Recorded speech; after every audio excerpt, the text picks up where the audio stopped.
Selamat pagi dan shalom Bapak Ibu saudara-saudaraku yang dikasihi dan diberkati oleh Tuhan. Kita bersyukur karena pagi hari ini kita boleh berjumpa kembali dalam Renungan Harian edisi Rabu 10 April 2024. Mengawali aktivitas dan kegiatan kita di sepanjang hari ini, saya mengajak kita untuk meneduhkan diri dalam perenungan firman Tuhan pada pagi hari ini. Mari siapkan hati kita melalui doa pembacaan firman Tuhan. Kita berdoa. Sungguh besar setiamu ya Allah yang kami rasakan di dalam kehidupan kami ketika kami beroleh kesempatan yang begitu luar biasa di mana Allah boleh menjaga kami di sepanjang malam yang telah kami lalui. Dan di pagi hari ini kami boleh bangun dengan kekuatan yang melimpah-limpah yang berasal daripada Allah. Oleh sebab itu Tuhan, nyatakanlah kehendak-Mu kepada kami semua melalui pembacaan dan perenungan firman pada pagi hari ini. Kuasai juga hati dan pikiran kami dengan kuat kuasa Roh Kudus supaya kami boleh memahami dan mengerti setiap firman yang kami dengarkan. Terima kasih Bapa. Inilah doa permohonan kami. Di dalam Kristus Yesus firman yang hidup kami berdoa. Amin. Bapak Ibu saudara-saudara yang diberkati Tuhan, perenungan firman pada pagi hari ini terdapat di dalam kitab Efesus pasal 3 ayat 14 hingga ayatnya yang ke-21. Doa Paulus. Itulah sebabnya aku sujud kepada Bapa, yang daripadanya semua turunan yang di dalam sorga dan di atas bumi menerima namanya. Aku berdoa supaya Ia menurut kekayaan kemuliaannya menguatkan dan meneguhkan kamu oleh Roh-Nya di dalam batinmu, sehingga oleh imanmu Kristus diam di dalam hatimu dan kamu berakar serta berdasar di dalam kasih. Aku berdoa supaya kamu bersama-sama dengan segala orang kudus dapat memahami betapa lebarnya dan panjangnya dan tingginya dan dalamnya kasih Kristus, dan dapat mengenal kasih itu sekalipun ia melampaui segala pengetahuan. Aku berdoa supaya kamu dipenuhi di dalam seluruh kepenuhan Allah, bagi Dialah yang dapat melakukan jauh lebih banyak daripada yang kita doakan atau pikirkan, seperti yang ternyata dari kuasa yang bekerja di dalam kita. Bagi Dialah kemuliaan di dalam jemaat dan di dalam Kristus Yesus turun-temurun sampai selama-lamanya. Amin. Berbahagialah setiap kita yang senantiasa membaca, merenungkan, serta memelihara kebenaran firman-Nya di dalam kehidupan kita setiap hari. Saudara-saudara yang diberkati dan dikasihi Tuhan, apakah yang ada di dalam pikiran kita jikalau kita mendengar kalimat berdoa melampaui apa yang kita ketahui? Apakah kita akan langsung memikirkan mengenai kemampuan Allah untuk memenuhi semua kebutuhan jasmani kita? Ataukah pikiran kita langsung tertuju kepada kebutuhan jasmani kita yang semakin hari semakin banyak? Atau kita mengiyakan bahwa Allah langsung memberikan semua keperluan ketika kita berdoa, sehingga lahirlah sebuah pemahaman bahwa bagianku adalah berdoa, sedangkan bagian Allah adalah memenuhi permintaan kita. Saudara-saudara, hari ini banyak sekali orang Kristen keliru menafsirkan pemahaman iman mengenai berdoa melampaui yang kita ketahui. Apakah maksud kalimat itu? Mari kita melihat bersama dalam perikop bacaan kita pada pagi hari ini.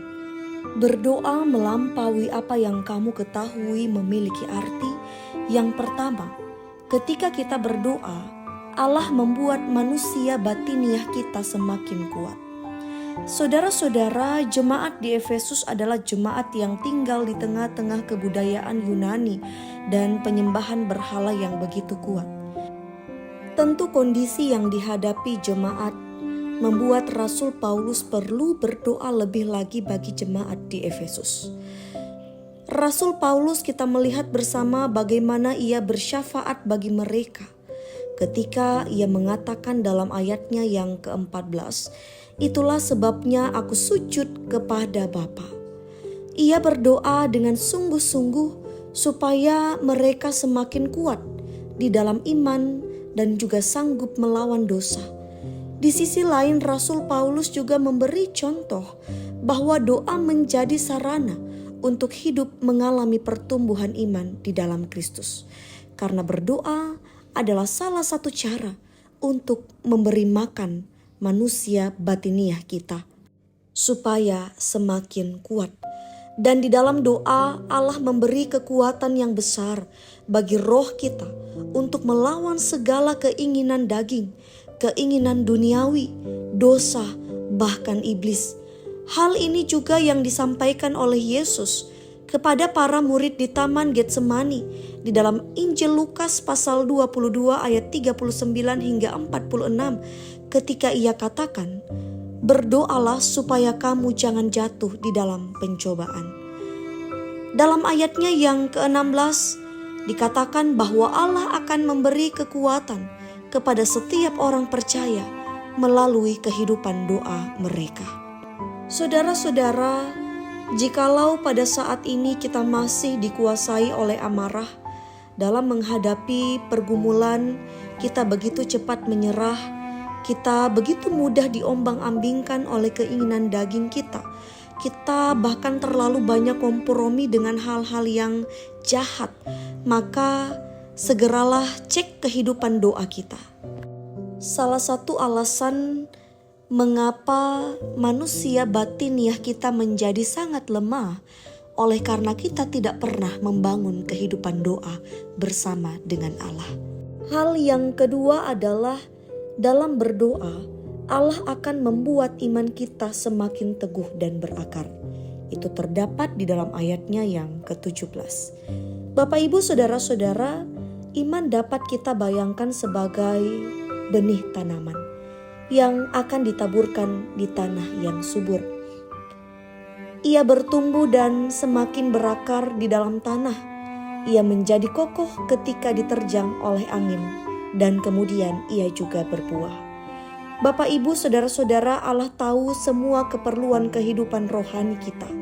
Oleh sebab itu ia memberikan kepada kita sarana, yaitu berdoa. Kepentingan ini yang membuat Yesus memperingatkan juga Petrus mengenai apa yang akan terjadi kepadanya di dalam Injil Lukas pasal 22 ayat 31 dan 32. Satu hal yang pasti dapat kita lihat bahwa Yesus berdoa supaya Petrus memperoleh kekuatan dalam iman. Yesus mengerti bahwa doa merupakan sarana untuk memperoleh keteguhan dan kekuatan iman tatkala badai hidup datang menghantam orang percaya. Ada sebuah kisah tentang salah seorang hamba Tuhan yang bernama Pendeta Junaidi yang melayani 30 tahun di pedalaman Kalimantan Barat. Namun ia mengalami sakit pada tahun 2007 oleh karena penyakit stroke. Tetapi di tengah-tengah sakit penyakit, semangat misinya, semangat pelayanannya, bahkan semangat imannya tidak berubah, bahkan semakin berakar dan kokoh. Tidak ada sedikit pun keraguannya akan kasih Allah.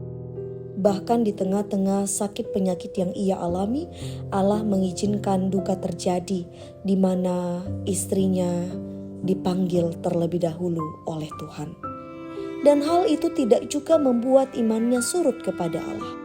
Dan setiap orang yang datang menjenguknya justru dikuatkan, bahkan didoakan olehnya.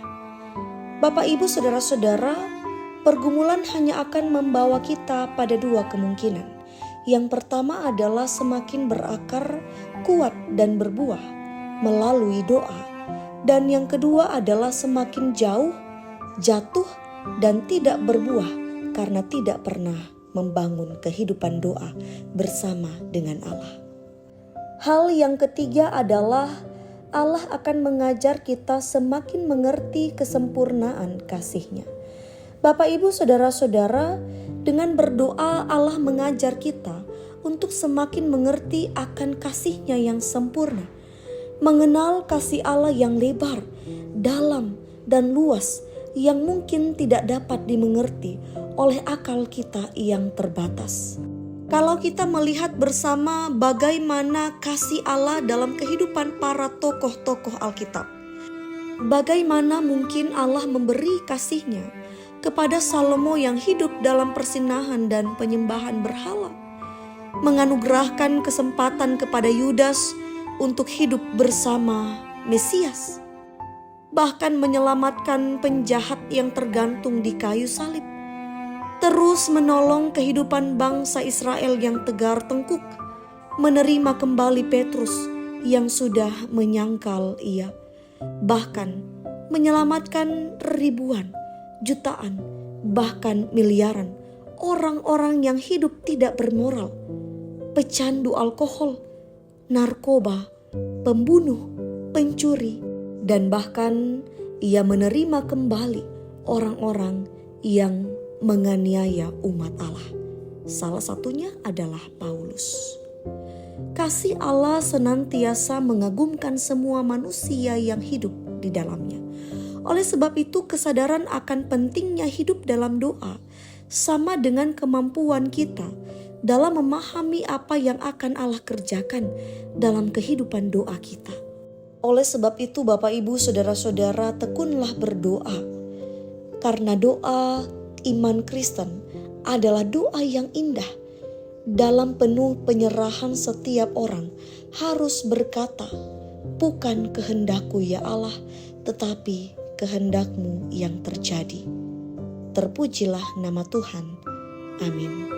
Kiranya kebenaran firman Tuhan pada pagi hari ini menjadi kekuatan dalam iman percaya kita di sepanjang hari yang kita lalui. Mari kita berdoa. Kami mengucap syukur ya Allah, oleh karena sabda kebenaran firman-Mu yang sudah kami dengarkan pada pagi hari ini. Terima kasih kami sudah mendengarkan suara kebenaran-Mu melalui pembacaan dan perenungan firman. Oleh sebab itu, mampukan juga setiap kami supaya kami boleh hidup dalam kebenaran firman-Mu di sepanjang hari yang akan kami lalui, yang juga akan memampukan setiap kami untuk melanjutkan kehidupan yang Tuhan percayakan, untuk mengerjakan setiap tugas dan tanggung jawab pekerjaan pelayanan, bahkan apapun yang akan kami kerjakan di sepanjang hari ini. Tuntun dan sertai kami, karuniakan kami kekuatan dan kesehatan, sebab kami tahu dan kami menyadari bahwa hanya dengan pertolongan daripada-Mu lah ya Bapa, kami akan dimampukan melewati hari ini dengan baik. Terima kasih Bapa. Kami bersyukur bersama dengan saudara-saudara kami yang menikmati pertambahan usia di hari ini. Tuhan, Engkau hadir di tengah-tengah hidup mereka, menambah-nambahkan sukacita, bahkan hikmat dan kebijaksanaan. Bahkan ya Bapa, di hari yang begitu istimewa bagi mereka, biarlah Tuhan juga karuniakan mereka semangat juang untuk terus memberikan kehidupan mereka, mempermuliakan nama Allah melalui pikiran, tutur kata, bahkan tingkah laku mereka setiap hari yang memuji memuliakan nama Allah.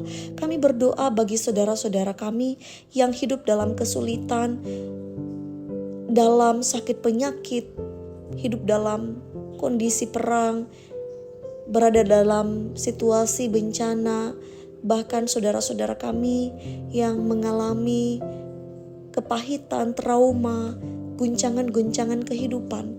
Ya Bapa, kami sungguh pertaruhkan semua ke dalam tangan-Mu yang penuh kasih. Kami percaya bahwa segala hal yang Tuhan izinkan terjadi tidak untuk membuat kami binasa oleh karena setiap pergumulan yang kami alami. Karena kami percaya bahwa di dalam setiap pergumulan ini kami memiliki jaminan akan kekuatan Allah yang akan memberikan kami semangat hidup, sukacita hidup. Bahkan biarlah di tengah-tengah pergumulan itu kami senantiasa beroleh pengharapan yang teguh, iman yang kuat, dan kasih yang luar biasa di dalam Tuhan. Sehingga kami boleh senantiasa terus menggantungkan iman kepada Allah yang hidup. Terima kasih Bapa. Inilah doa dan ungkapan syukur kami. Di dalam Kristus Yesus kami berdoa. Amin. Saudara-saudara, selamat beraktivitas. Tuhan Yesus memberkati kita semua.